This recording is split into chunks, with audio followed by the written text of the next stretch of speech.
ဒီဗီဒီယိုမှာတော့အလဲတန်းအဆင့် geometry သင်ချပုံစံတစ်ခုကိုတက်ပြမှာပဲဖြစ်ပါတယ်။ပုံမှန်ဆိုရင် trigger တစ်ခုရှိပါတယ်။တော့နှစ်ခုကနေပြီးတော့မျက်နှာချင်းဆိုင်အနားလေးပေါ်ကိုမြင်းကြောင်းနဲ့ကြောင်းဆွဲထားတဲ့အခါမှာဆိုရင်တော့စုစုပေါင်း area ၄ခုရှိပါတယ်။ trigger ၃ခုရဲ့ area ကိုပေးထားပါတယ်။2, 3, 4 unit square စီရှိတယ်ဆိုပြီးပေးထားပါတယ်။ကျန်တဲ့ student area ကို x လို့သတ်မှတ်ပြီးတော့ပုံစံမှာဆိုရင်တော့ area x ရဲ့တန်ဖိုးကိုရှာရမှာပဲဖြစ်ပါတယ်။ဒီပုံစံကိုရှာဖို့တော့ဆိုရင်တော့ trigger area ရှာတဲ့ပုံစံလေးကိုအဓိကသုံးပါမယ်။ trigger တစ်ခုရဲ့ area ကိုရှာခြင်းနဲ့ဆိုရင်တော့နှစ်ပိုင်းအခြေအမြောက်အမြင့်နဲ့တော့ပါတယ်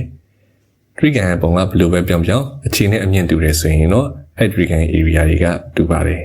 ။ trigger ရဲ့အလယ်မှာဆုံးတဲ့အမှတ်ကနေပြီးတော့ကျန်တဲ့ထောင်စီကိုမြင်းဖြောင်းတစ်ကြောင်းနဲ့ဆက်လိုက်ပါမယ်။ဒီခါမှာဆိုရင်တော့စတုရဲ့ area ကနှစ်ပိုင်းကွဲပါပါတယ်။တစ်ပိုင်းကို y တစ်ပိုင်းကို z လို့ထားလိုက်ပါမယ်။ x ရဲ့ area ကိုနှစ်ပိုင်းခွဲတာဖြစ်တဲ့ကြောင့်မလို့ x = y + z လို့မှတ်ထားလို့ရပါတယ်။အပြောင် trigger နဲ့အနီရောင် trigger ကိုရှင်းကြည့်အောင်။အပြောင် trigger ရဲ့အခြေကို p1 အနီရောင် trigger ရဲ့အခြေကို p2 လို့ထားလိုက်ပါမယ်။ဒီ trigger နှစ်ခုရဲ့အမြင့်ကအတူတူပဲဖြစ်ပါတယ်။အပြောင် trigger ရဲ့ area ကတော့ပုံတိုင်းဆိုရင်တော့ y + z + 3ဖြစ်ပါတယ်။အနီရောင် trigger ရဲ့ area ကတော့ 2 + 4ပါ။ဒီ area နှစ်ခုကိုအချိုးချလိုက်ပါမယ်။ area of triangle ရဲ့အစားသူတို့နဲ့ဆိုင်တဲ့ပုံသဏ္ဍာန်တွေကိုအစားသွင်းလိုက်ပါမယ်။ဘယ်ဘက်ချက်မှာရှိတဲ့အပိုင်းကမှာဆိုရင်တော့ half နဲ့ h နဲ့ကပိုင်းဝင်တဲ့ပိုင်းကြီးမှာပါတဲ့အတွက်ကြောင့်မလို့ကြည့်သွားပါမယ်။ဘယ်ဘက်ချက်မှာ b1/b2 ညာဘက်ချက်မှာတော့ y + z + 3 divided by 6ဆိုပြီးတော့ကျန်ပါမယ်။အခုနောက်ထပ်ဒီ trigger နှစ်ခုကိုကြည့်အောင်။ဒီ trigger နှစ်ခုရဲ့အခြေတွေက b1 နဲ့ b2 ဖြစ်ပြီးတော့အမြင့်ကတူပါတယ်။အမြင့်က h ပဲဖြစ်ပါတယ်။ဒါကြောင့်မလို့ trigger နှစ်ခုရဲ့ area ကိုအချိုးချလိုက်မယ်ဆိုရင် y/2 ရပါတယ်။ဒီ trigger နှစ်ခုရဲ့ area အချိုးကသူတို့ရဲ့အခြေအချိုးနဲ့တူပါတယ်။ဒါကြောင့်မလို့ y/2 = b1/b2 ဆိုပြီးရပါတယ်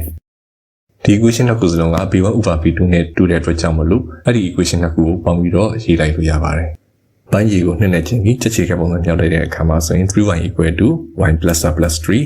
z = 2y - 3ဆိုပြီးတော့ရပါမယ်။အခုနောက်ပြီးတော့ trigger အဝါလေးနဲ့ trigger အစိမ်းလေးကိုကြည့်ပါ။ trigger အဝါလေးရဲ့အခြေကို b3 trigger အစိမ်းရဲ့အခြေကို b4 လို့ထားလိုက်ပါမယ်။ဒီ trigger နှစ်ခုကလည်းအမြင့်ချင်းတူပါတယ်။ဒါကြောင့်မလို့အဲ့ဒီ trigger နှစ်ခုရဲ့ area ကိုအချိုးချလိုက်မယ်ဆိုရင်အခြေအချိုးနဲ့တူပါတယ်။ 2 + y + z divided by 3 + 4 equals b3/b4 နဲ့တူပါတယ်။နောက်ထပ်ဒီ trigger နှစ်ခုကအခြေမတူပေမဲ့အမြင့်ချင်းတူပါတယ်။ဒါကြောင့်မလို့အဲ့ဒီ trigger နှစ်ခုရဲ့ area အချိုး z/3 equals အခြေအချိုးနဲ့တူတယ် b3/b4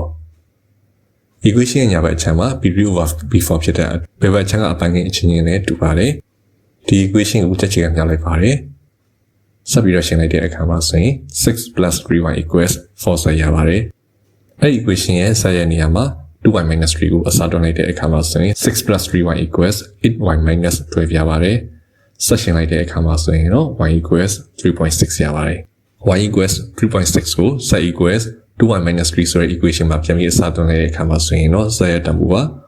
4.2 ရပါတယ်။နောက်ခုပုံမှာဆိုရင်တော့ x ရဲ့တန်ဖိုးက y + z နဲ့တူပါတယ်။ဒါကြောင့် y ရဲ့တန်ဖိုး 3.6 z ရဲ့တန်ဖိုး 4.2 ကိုအစားတွန်းပြီးတွက်လိုက်တဲ့အခါမှာဆိုရင်တော့ x equals 7.8 ရပါတယ်။ဒါကတော့ဒီပုံစံရဲ့အဖြေပဲဖြစ်ပါတယ်။အခုလိုဆုံးဖြတ်နားထောင်ပြီးတဲ့အတွက်ကျေးဇူးတင်ပါတယ်။ဒီဗီဒီယိုနှစ်သက်တဲ့ဆိုရင်တော့ YouTube channel ကို subscribe လုပ်ပြီးအားပေးနိုင်ပါတယ်။